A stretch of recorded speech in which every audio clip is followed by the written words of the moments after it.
न त एआई न कुनै एडिटिङ। यो जनता हो, नेपाली जनता, जुन साँचो मनले आएका छन् र देशलाई परिवर्तन देख्न चाहन्छन्, देशमा केही बदल्न चाहन्छन् र देशमा केही नयाँ हुन चाहन्छन्। भनिन्छ नि, यो कुनै आम घन्टी होइन, न कुनै मन्त्रीको घन्टी, न कुनै राजनीतिको घन्टी। यो आम नेपालीको साँचो मनभित्र बजेको घन्टी हो र देश बदलिन्छ र देश बदल्नबाट अब कसैले रोक्न सक्दैन। र अबको सरकार, बारेन सरकार, जय घन्टी।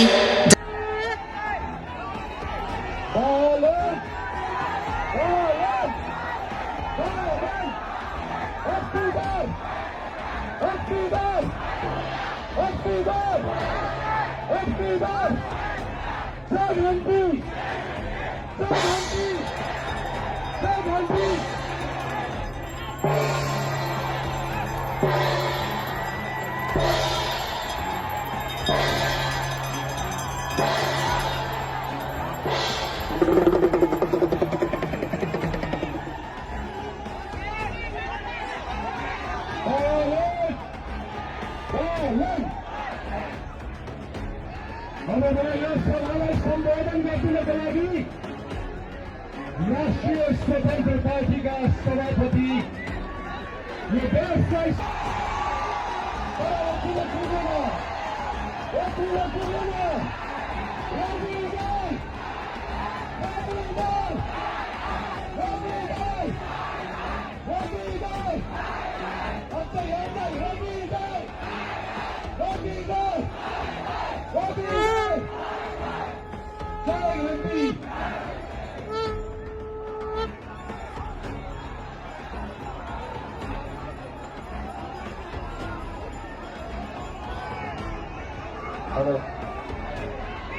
जय जानकी माता।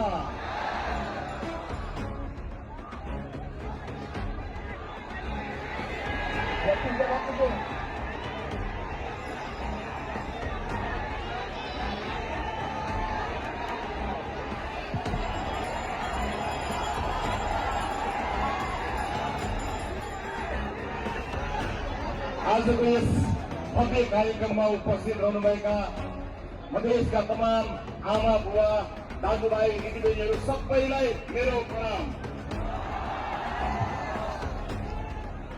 उपस्थित आमा बुवा दाजुभाइ दिदीबहिनीहरू, लामो समयसम्म तपाईँहरूमा विभिन्न कार्यक्रममा त्यस दिन बिहान जब मैले मेरो स्वर्गीय आमाको तस्विरमा हेरेर मैले आमालाई भने, आमा बालनले देश बनाउँछ,